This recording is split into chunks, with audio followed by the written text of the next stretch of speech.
जिसके घर में संपदा की कमी होती है, जिसके घर में कर्जा बढ़ जाता है, लक्ष्मी नहीं आती, बहुत टेंशन की जिंदगी जीता है मनुष्य, व्यापार चल नहीं रहा, बहुत तकलीफ का जीवन चल रहा होता है, तो आज भी नियम है महाराज, आज भी नियम।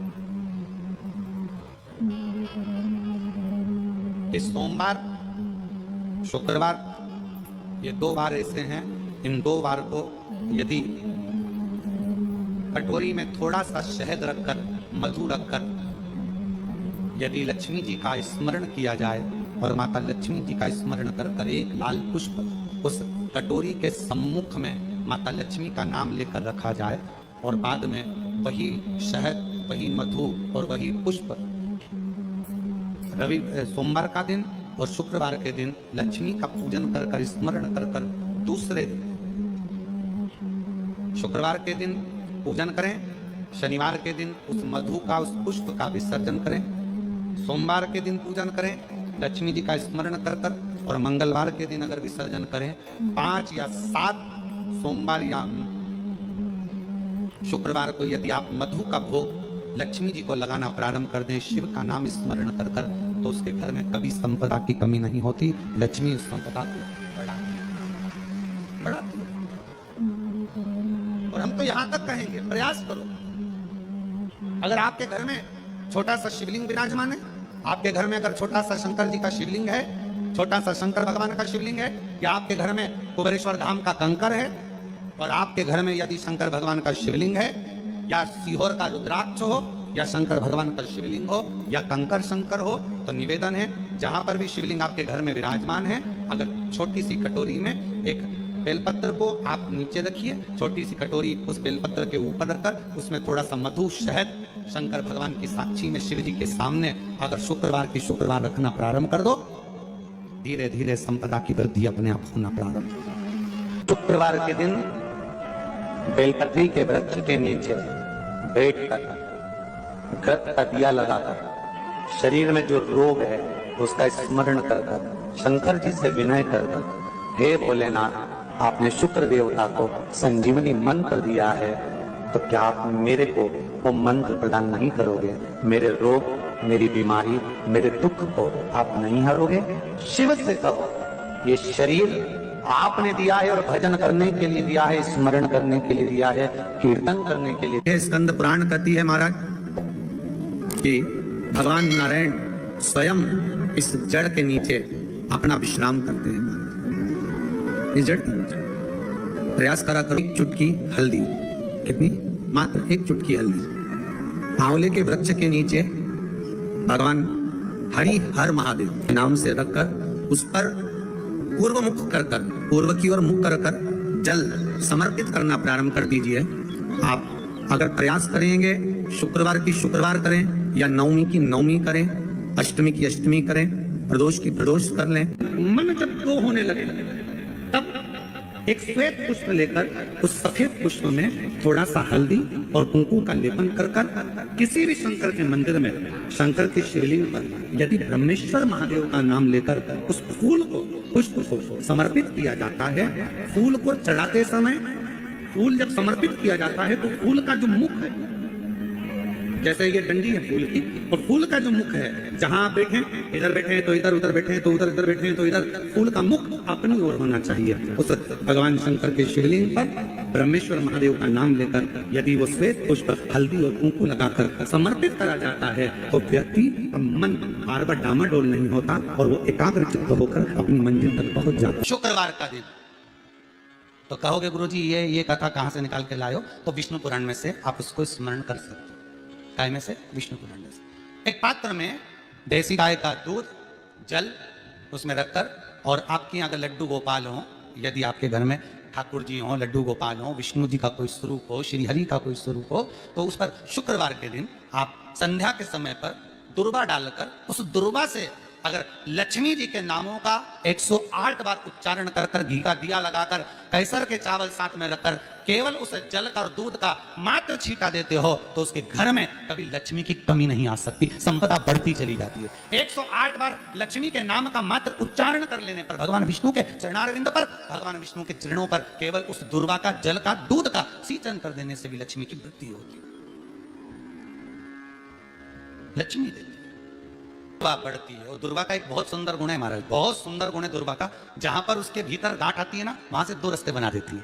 बोलो बनाती कि नहीं बनाती? कभी दुर्वा देखी होगी आपने? जहां गांठ आई वहां दो रास्ते बनाएगी, फिर गांठ आई फिर दो रास्ते बनाएगी, फिर गांठ आई फिर दो रास्ते बनाएगी। दुर्वा का क्रम ऐसा है कि हम भगवान को दुर्वा क्यों देते हैं, उसका कारण यह है कि मान लो हे परमात्मा, हे शंभु, हे गणेश, हे प्रभु नारायण, अगर मान लो मेरा एक रास्ता चलते चलते गांठ पड़ जाए, एक रास्ता मेरा बंद हो जाए, तो वहां से मेरे दूसरे रास्ते खोल देना। इसलिए दुर्वा भगवान को समर्पित करी जाती है। दुर्वा को समर्पित करने का क्रम ही यही है कि मेरे मार्ग खुल जाए, मेरी राह खुल जाए, मेरा मार्ग चारों तरफ खुलता चले। दुर्वा नीचे की ओर चलते चलते मार्ग खोलती चली जाती है।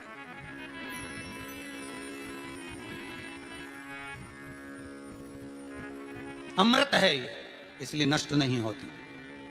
तोड़ के रख लेना, प्रैक्टिकल करके जरूर देखना। सीवर वाला महाराज कहीं झूठ तो नहीं बोल रहा है। तोड़ कर रखो दुर्वा को, बोरी में भर कर रखो।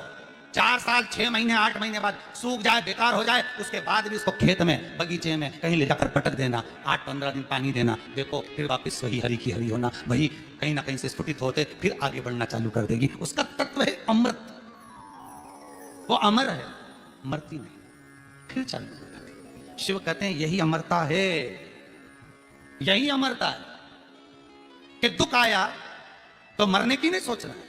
तकलीफ आई, कष्ट आया, रोग आया, बीमारी आई, थोड़ा सा तकलीफ आ गई, थोड़ी बीमारी आ गई, थोड़ा दुख आ गया, तो ये मत सोचना मैं मरना है। नहीं नहीं नहीं, अभी तो और जीना है। तो किस लिए जीना है? कोई कहेगा इसको कहीं आसक्तियां होंगी, घर की, परिवार की, कुटुंब की, कबीले की, इसलिए जीना चाहती है, इसलिए जीना चाहता। नहीं, आसक्ति एक रखना कि मैं जीना इसलिए चाहता हूं, मैं और जीना चाहती हूं, इसलिए चाहती हूं कि अब मैं भगवान का भजन करना चाहती हूं। अभी तक मैंने परिवार, कुटुंब, कबीले, संसार के लिए करा, अब जितनी जिंदगी दी उस मालिक ने, अब मैं उसका भजन करूं। दुर्वा भगवान विष्णु को चढ़े, दुर्वा गणेश जी को चढ़े, दुर्वा शिव जी को चढ़े, दुर्वा ब्रह्मा को चढ़े, दुर्वा इंद्र को चढ़े, दुर्वा पितरों को चढ़े। कितना सुंदर कहा है। जिसके घर में पितृदोष प्रबल होता है, बहुत प्रबल पितृदोष है, तो उसके घर के जहां पानी का मटका रखा था, पितृदोष मालूम है ना? पितृदोष का लक्षण क्या होता है? 1 रुपए कमाओ, 1.25 रुपए खर्च हो, समझ लेना पितृदोष है। रात्रि को सो गए तुम, बड़े चक नींद आ गई तुमको, बहुत प्रेम से सो गए, सोने के 1.5 घंटे या 2 घंटे बाद तुम्हारी नींद खुल जाए और कम से कम आधे घंटे तक तुमको भूख लग रही हो, समझ लेना पितृदोष है। सोकर उठने के बाद में जैसे ही 1-2 घंटे की नींद हो गई और अचानक नींद खुल गई और तुम्हें भूख लग रही है, भूख लग रही है, प्यास लग रही है बहुत तेज, अभी सोए हो 1.5 घंटा ही हुआ, 2 घंटे, भूख लगने लगी, बहुत तेज भूख लग रही है, समझ लेना पितृदोष, पितृ भूखे हैं। आपको पहले भी कहा है, तुम्हारी भगवान से अगर बेर है, भगवान के मंदिर नहीं भी जाना चाहते तो भगवान की चौखट पे दिया लगा दो, पर लगाओ। शाम के समय पर प्रदोष काल में बेलपत्री के पेड़ के नीचे, चाहे शंकर के मंदिर के दरवाजे पर या शिव मंदिर में, अगर आप प्रदोष के दिन दिया लगाते हो, सोमवार के दिन दिया लगाते हो, तो ऐसा कोई व्यक्ति नहीं जिसको मेरे देवाधिदेव महादेव मेरा विश्वनाथ भंडार नहीं भरता हो, खाली नहीं छोड़ेगा, दे देगा, भंडार भर देगा, कमी तो नहीं रख सकता, ये पक्का। पर तुम करना ही नहीं चाह, 2-4 सोमवार करो और उसके बाद के तो महाराज जी हमने तो करा था, हमको तो मिला ही नहीं। 2-1 प्रदोष करा तुमने, अरे 1 साल करो, सारे दरबदर भी तो अपन ठोकर खा कर आए, इतना साल निकाला अपन ने, और 6 महीना 3 महीना 4 महीना भगवान से निवेदन तो करो, दिल से कहो तो सही, नी भंडार भरे तो बात दूसरी, एक बार बोलो तो। पर जगत के लोगों के सामने जाकर मत कहना, कहना तो देव अधिदेव महादेव से कहना। अब वो राजकुमार ने फिर व्रत करा, और व्रत करा तो उसका फल यह हुआ कि एक गंधर्वों की कन्या अंशुमति इस राजकुमार को देखकर लोभित हो गई। पिताजी ने समझाया, विवाह मत कर बेटी, अपन गंधर्व लोक में निवास करने वाले और देवलोक में रहने वाले से तू विवाह कर रही है, कहां जाएगी? देवलोक में रहने वाले इस मृत्यु लोक में निवास करने वाले से विवाह कर रही। नहीं पिताजी, मैं गंधर्व लोक छोड़ दूंगी, देवलोक छोड़ दूंगी, पर मैं विवाह उसी से करूं। पिताजी ने कहा, जो तेरा भाग्य। विवाह हो गया, राजकुमारी भी आ गई।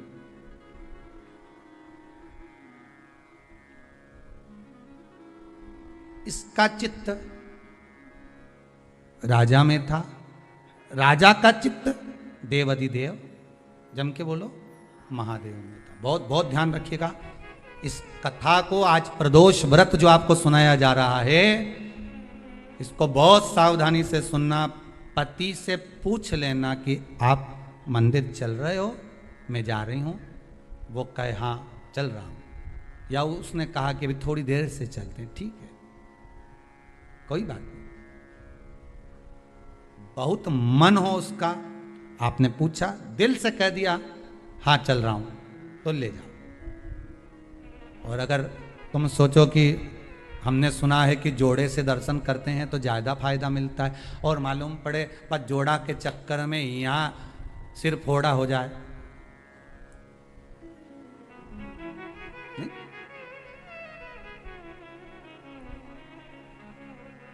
हो सकता है जोड़े के चक्कर में सिर फोड़ा हो जाए। नहीं जाना ना, मैंने एक बार मना कर दिया, कैसे नहीं जाओगे, चलो मेरे साथ। लड़ाई झगड़ा करके ले गई, मंदिर में पहुंच भी गई। इसका मन महादेव में, किसका मन लगेगा? अरे बोलो तो सही, जो पत्नी लेके गई है उसका मन, पत्नी लेके गई, इसका पत्नी का मन महादेव में लगेगा क्या? ईमानदारी से बोलना नहीं, क्योंकि उसका भगोने जैसा जब मुंडा देखेगी तो बार बार अगरबत्ती भी लगे।